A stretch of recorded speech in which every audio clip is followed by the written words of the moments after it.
All right. Hello. Welcome to Spooky Okie Podcast. We are so excited to be back recording. Yay! I'm Catherine. I'm Madison. And today we are talking about Fort Reno. Fort Reno. Fort Reno. It's a really cool, really spooky place. We went today. And in traditional Oklahoma fashion, it was super windy. Like insanely windy. There's a front coming in and it was crazy windy today. We couldn't record a single thing. Couldn't use the dowsing rods. Couldn't use Nope. our mics to record any audio. Nope. Couldn't record anything on the video camera because the wind sound would have just been insane. Yeah. The EVP we tried. It was awful. You could just hear the wind. You could barely hear our voices over the wind. So that was kind of a bust. Not because of the place. The place is great. Yeah. The wind really messed things up for us because we could not do any sort of investigation at all. No. Not a bit. So we know there's stuff there because there's been paranormal investigations done before there. Like they do paranormal tours during certain parts of the year. So we know there's stuff there, but we could not do a true investigation today. Not at all. We were so disappointed. We ended up just like taking pictures of all the buildings and like pictures of the windows and stuff to see if maybe anything will pop up on those.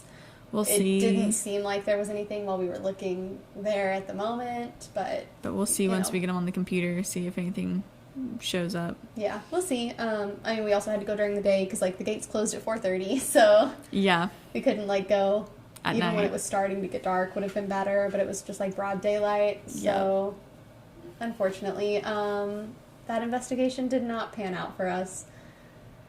So join us next week for we don't know what, because we don't have an investigation to show you. But we'll figure it out, folks. We're going to come up with a brilliant idea after we record this. Yes. So, stay tuned for whatever that ends up being. Yep. I'm sure it'll be fun somehow. We were so annoyed, too. Yeah, oh we were so upset. We were looking forward to it. Yeah, it was going to be so great. But we are going to tell you the history and all of the spooky things that people see. Because there's a lot, actually. There are a ton of stories here. Mm-hmm. And, like, they said it's really rare to, like, go on one of the ghost tours that they have and not encounter something. Like, it's definitely more common for them to, almost every single tour, get at least some orb in a picture or hear a disembodied voice or that sort of thing. So we know there's a lot of activity there. We just weren't able to investigate. Thank you, Oklahoma Wind. Yep. So we will go back at some point and do an investigation that is still on our list, but not today. Yeah, so we're going to go ahead and tell you the story about it, though, because it's pretty interesting. So, Catherine doesn't know this. She knows what we heard today when we went, but that's it. So I'm going to tell her the full story that I found today online. So we'll see what it is. So, first of all, my sources are onlyinyourstate.com, 405 Magazine, KLAW.com, quirkydrivenlife.com, fortreno.org, Wikipedia, of course, and then a YouTube video that I don't remember what it was called. Oh, Oklahoma's Most Haunted Places, Fort Reno. Nice. So that's where I got my information from. So first we're going to cover the history of the place because there's just a lot that goes into it. So we're going to start at the beginning. All right. So Fort Reno began in 1874 as a temporary camp near the Darlington Agency, which needed protection from a Native American uprising that eventually led to the Red River War. Wow. Yeah. So the Darlington Agency was an Indian agency on the Cheyenne and Arapaho Reservation prior to statehood. Indian agencies were created as part of the U.S. government's efforts to control trade between the U.S. and Native American nations. Okay. So I had never actually heard of that. I never heard of that either. So that's what it started out as. Is the Darlington Agency was that, and then they needed protection, I guess, from uprisings. Gotcha. And then after the Red River War had ended, Fort Reno was established as a permanent fort in 1875. So that didn't last very long, but it was about a year later after that war had ended. It was established as a permanent fort. Some people might say the Red River War is still going on, Yeah. The battle between Oklahoma and Texas. Which state is better? Yeah. Definitely Oklahoma. Yeah. So, sorry, I'm so tired. Oh my goodness. So in April of 1875, the Battle of Sand Hill took place, which was actually the only battle that occurred near the fort ever. What in the Sam Hill? Yeah. All I can say is yeah. I'm literally so tired I can't think of anything to say. I'm so sorry. I'm exhausted. Got like 2 hours of sleep. So about 2 miles away from the fort, near the Cheyenne village, some of the soldiers and a blacksmith, for some reason, were trying to shackle prisoner Black Horse. He kicked loose from his captors and ran toward the village.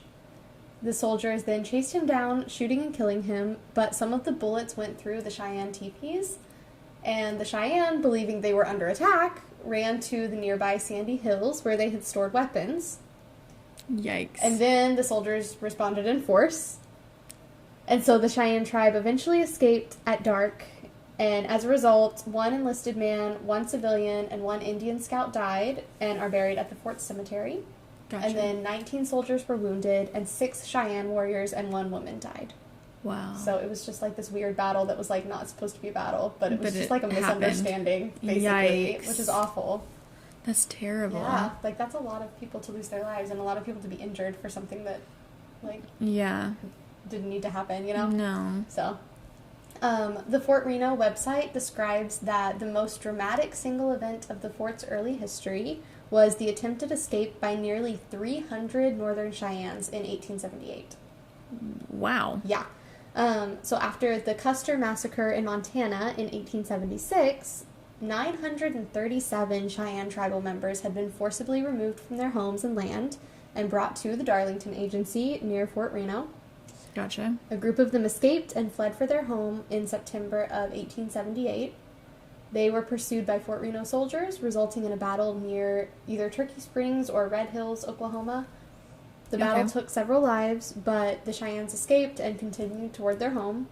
They were eventually caught and imprisoned in Nebraska, and then they attempted to escape again the following January, but they were all either killed or recaptured. Wow. Just so That's sad. Like, they just wanted to go home. I know. Go home. So, That's terrible. yeah, but that was like they said the most traumatic event. And it's like, well, yeah. Yeah. Yeah. You forcibly move them from their homes, and then they try to go home, and then you chase them down and kill a bunch of them. yeah, ridiculous. Ugh. Makes me so mad. Anyway, so soldiers at Fort Reno also tried to control Boomer and Sooner activity during the land rush. After Oklahoma gained... Yeah, exactly. I'm like, okay. But after Oklahoma gained statehood in 1907, the fort was essentially abandoned, being used instead as a quartermaster remount depot, which was described as a processing and distribution center for military horses and mules. So That's pretty cool. cool. So Yeah. they had like a ton of horses and mules there. I think I read that it ended up being like, it was like a breeding program also. Okay. So they would like breed them for the military and then like train them there and ship them out. That's cool. You So- don't think about, like, having that kind of Yeah. breeding operation. That just, I mean, that makes sense for that time period because cavalry was such a big part of the military. But you don't think about, oh, where did they get the horses from? Right. Like, these days, it's like, I mean, I know they still, like, have that, but it's, like, really rare, I feel like. And Yeah. almost more, I guess, for show, sort Yeah. of, or, like, for the history of it. It's not, like, as actively used, I feel like. Right. So, it's just interesting that, like, they had these, like, places. And I think there were, like, 6 or 7 in the nation. So it was, like, it was kind of a big deal. Like, it was really one of the only places around. So, so that was pretty interesting. But then, during World War II, German and Italian prisoners of war were housed there at the fort. And then in 1949, the fort was abandoned by the Army and transferred to the Department of Agriculture, where it is still used as a grazing lands research laboratory. So Wow. That's awesome. I don't know exactly what that means, but something about agriculture. You probably know more about what that is than I do. You want to tell people what it is? I mean, I don't know exactly what they do there, but my guess is that they're doing research on what are best practices in terms of grazing for Oklahoma, plant life, land. Makes sense. Yeah. Cool. So there are still remains of prisoners of war, fort residents, pioneer settlers, and military personnel in the cemetery at the fort, which we saw today. It's actually a really beautiful cemetery. It's gorgeous. It yeah. is. I took some pictures. I'll post them. They're so pretty. Like, the prisoner of war section is a little bit weird because it's almost too symmetrical. It's really, like, very uniform, very... Everything's, like, parallel. It was just, like, it was really weird. Like, all of the... You have to, like, climb over the rock wall. There's steps. Yeah. Like, you're allowed to. Like, we're not, like, we didn't go somewhere... jumping over walls, but, like... Right. They tell you when you get there, you can do this. Yeah, there's, like, stairs that go over this little rock wall. You have to, like, climb the stairs up and over. And then all of the headstones are, like, against the wall, but, like, perfectly spaced. Like, there's nothing out in the middle. It's so weird. It does not look like a cemetery. Yeah, like, it's like a so you have, setup. like, 2 rows. Like, they're on each side of this rock wall. And like, facing each other. Yeah. It's really weird. Like, it seems very spooky. It does. I want to go back there at night so bad. Yeah, me too. But it's really gorgeous. It's, like, kind of set out from everything, like, on sort of, like, a little hill. It's got this beautiful little rock wall around it with trees, like... It overlooks the pasture land, and it's just, you got a view for a long ways. It's pretty. Oh, it's gorgeous. But the prisoner of war section is, like, it's kind of creepy. It was kind of creepy. It freaked me out a little bit. Yeah. But anyway, nothing spooky happened to us while we were there, so... No. We'll have to go back and really investigate. Not that we could have heard anything if it happened, because the wind was so loud. Yeah. So annoying. The wind was way too loud today. We were so disappointed. Anyway, moving on to the spooky things, what we're all here for. Yes. So, I mean, they have, like, they have ghost tours all the time. I say all the time. They're not doing them right now. I think they, like, don't do them during the winter months because it gets dark so early. I meant to ask today when they're bringing them back, and I didn't, so... I'm hoping we'll get to go on one of the ghost tours at some point soon, so that we can get a little more information too. But so there's things reported all the time. So there's a ton of different reports. You can even find EVPs from there online. Like, you can listen to the EVPs. They're really cool. They're really spooky. That's awesome. Yeah, like, you can literally. There's one of, like, somebody screaming. It's so... it's so creepy. And then there's... I'll get to it. I'll get to it. But, it's so spooky. I don't like that. Yeah, it was... And it was, like, clear. It was, like, a scream. And you heard somebody say, "What was that?" Oh, my gosh. It was crazy. So, anyway, some of the spooky things that people report are... people have reported seeing a black shadow figure in the chapel. Yeah, near the west upstairs windows. Okay. Don't like that. Not at all. And the fact that it's, like... Shadow figures, number one, like, really freak me out. Like, that's the scariest thing ever to me, I think. Yeah. There's just something so, like, unnatural about a shadow figure. I hate it so much. But the fact that it's in the chapel, like, you feel like, I don't know, I feel like, okay, the chapel is, like, a safe space. Like, it should be fine. There shouldn't be anything there. Or if there is, it's, like, a child, like, an actual child, not a demon. Like, an actual child. Or, like, the ghost of a nun or pastor or priest or whatever. Something very innocent, nothing harmful. But the fact that there's a shadow figure really scares me. I really, really, really don't like that. So that's the first one that I read, and I was like, oh, great, what a great start. Then also in the chapel, people have heard footsteps downstairs when there was no one else in the building. Yikes. So it just, I hate that it's in the chapel. Scares me a lot. Yeah. People have also heard phantom horses neighing, which that's the best kind of ghost to encounter, like a ghost horse. I'm here for it. That's great. I want to meet the ghost horse. Yes, me too. I'm like, what do you do? Do you bring, like, carrots with you? Do you bring, like, sugar cubes? Like, both. Both? Yeah. I think we should bring it next time. Oh yeah, we should. I want to meet a ghost horse. I would be thrilled. Every other ghost, I'm like, please stay away. I'm so scared of you. But I'm like, a ghost horse? Yes. I'm like, that's like the most real thing I could get to, like the Harry Potter. That was my first thought. Whatever they're called, the cool little carriages. It's like those things that you can only see after you've, like, seen someone die or something. Animal. Right? What are they called? With wings. People are yelling at us right now. I know. Like, I'm yelling at myself.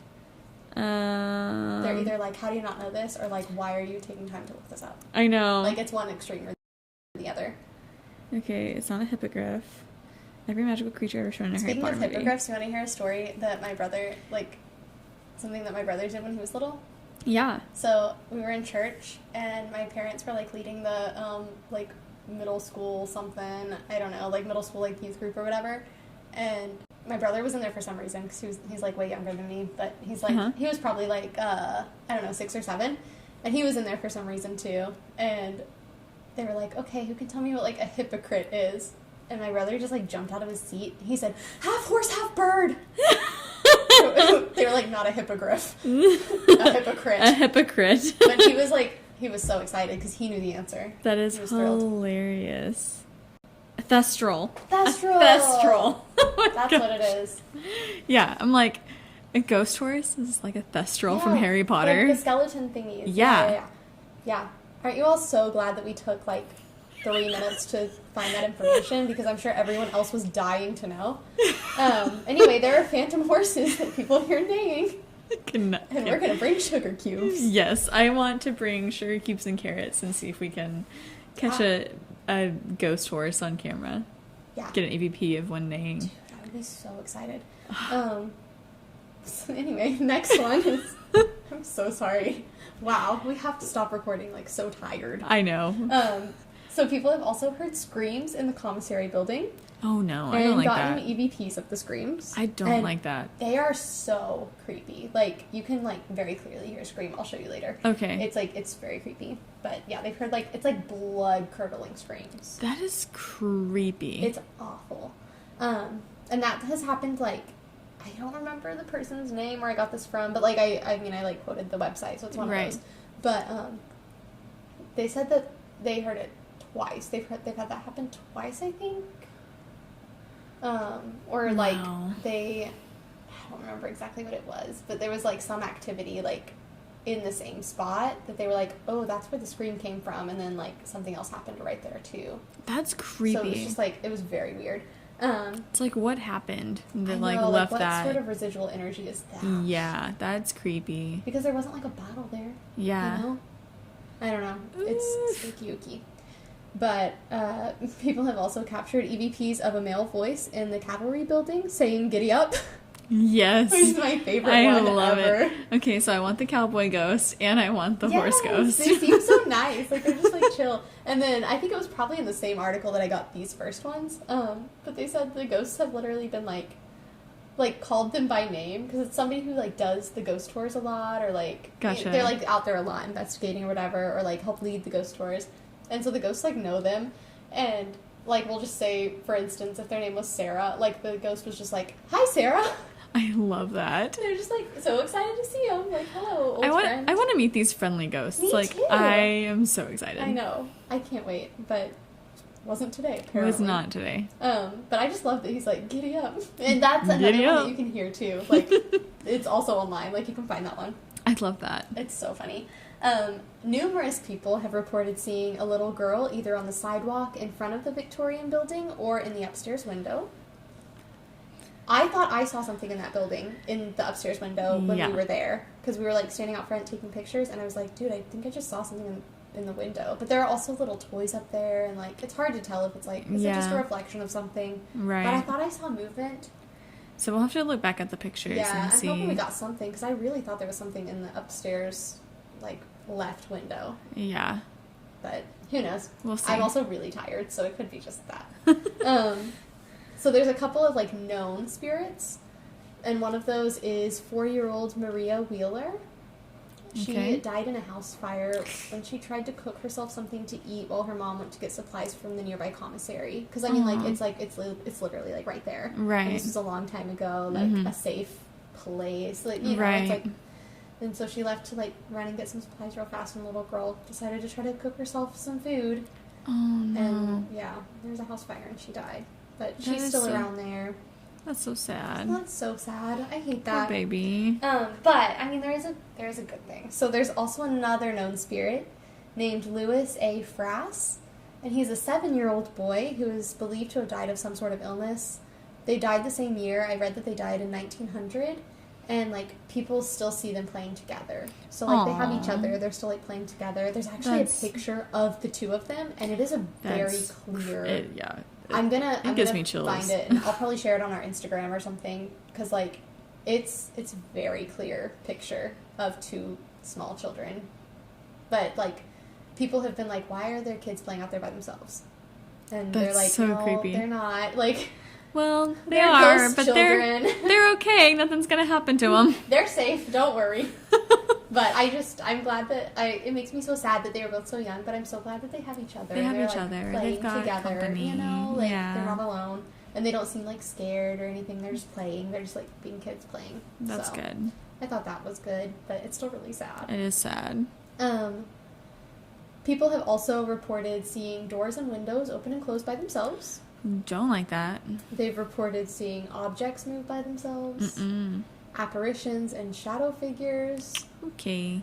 Feeling unseen hands, which I really hate. I do not like that. That freaks me out. Just because you're dead does not mean you don't have to have consent. You still have to have consent, people. Consent is still important even in the afterlife. I think Yes. we said that in one of the, like, early episodes. I think we did. I say early episodes, we're on, like, what, episode 10 or something? Yeah. But I know I've said that line before, but it's still true. It's still true. So feeling unseen hands, which I really hate. And then hearing thundering hooves. So we're back to our horses. Horses. I love it. Maybe we'll hear that when we bring out the sugar cubes. The hooves running over to us. Yes. Oh, I'd be so excited. People also, there's a couple of common apparitions that people see a lot that, Okay. like, they don't know, like, the name of them or anything, but it's, like, very commonly reported ones. Okay. And one is a misty woman who stands by the tree line of the cemetery. Okay. So that would be kind of cool to see. That'd I was be kind of really hoping when we cool. went up there we'd see something, but, like, Yeah. it's daytime, so... Yeah, it's harder Yeah. to see that. Yeah. And then another is a soldier in uniform who appears near the commissary. Okay. So, and I did feel like there was something there, like, when we were over there. That was the only place that I felt like there was something there. I felt like there was something at the Victorian house just because I could have sworn I saw something in the upstairs window, but I didn't get any, like, overwhelming feelings, really. But, like, the commissary, I was like, ooh, yeah. This is the place. Mm-hmm. There's an energy here. Yeah. So I wish we could have investigated. That would have been great. That would have been really cool. We will eventually. But there's actually so much paranormal activity reported here that they host ghost tours, like we said earlier. Guests are encouraged to take pictures, and tour guides have reported that it's actually rare to not have some sort of encounter or evidence on the tours. That they almost always get some sort of evidence, whether it's like an orb in the picture, or somebody hears a voice, or feels a hand, or thinks that they see an apparition. Like, there's usually something that happens. Wow. So I thought that was really crazy, because usually it's like, oh, maybe you'll see or hear something. Right. But they're like, no, you're, like, probably going to. It would That's be really weird if you crazy. didn't. That's crazy. Isn't that insane? So the director and museum curator, Wendy Ogden, she believes that the abundance of paranormal activity results from the profound sense of lives that have been lived at the fort. And then I'm going to end with this quote from her about, like, life at the fort, because I just thought it was really, like, sweet and really cool. But she said, life at the fort was... I butchered that. But she said, life at the fort was beautiful. It was a frontier. That's where everything started. Wow. I love that. Isn't that cool? That's a great like quote. So that is the history and spooky things about Fort Reno. So hopefully we will get to go out there sometime and do an investigation. We sure since are hoping. Today did not work out. We've still got pictures to look through, so maybe we'll see something in the picture, but we did not get to ask any questions. No, I tried with the little, like, EVP recorder, and I'll still listen back, but I only recorded for, like, 3 minutes because the wind was so bad that I knew we weren't getting anything. I've listened to, like, 10 seconds of it, and I was like, yeah, we're not going to be able to hear the ghosts even if they are talking to us. Right, because the wind was so bad. So I'll listen and to we it, tried with but- the dowsing rods, but the wind was just blowing them all over the place. Like we tried to ask a question, and it was like, you can just tell a difference in the movement. It almost felt like something was wanting to move it, but it's like they couldn't move it. They couldn't move it against the wind. Yeah. So, like, it felt like it would, like, kind of get still, like it was being held, but then, like, they just couldn't keep controlling it past the wind. So we'll have to go back when it's not windy, because I think we'll get a lot, actually. I think we're going to get a lot there, but we just can't do it yet. Nope, so not yet. We're going to try for a non-windy day. So I guess that's it. Yeah, I think so. This was a really short episode. Yikes. Sorry, guys. We tried. We tried. All right. Well, thanks for listening. If you guys have any of your own spooky stories to share, email us at spookyokiepodcast@gmail.com. or you're also welcome to message us on Instagram @spookyokiepodcast. So follow us, subscribe to the podcast, like, review, share. Please. That's all I have. Tell to your add. friends. Tell your enemies. Tell your acquaintances, coworkers. Your vet, your doctor, whoever. Yeah.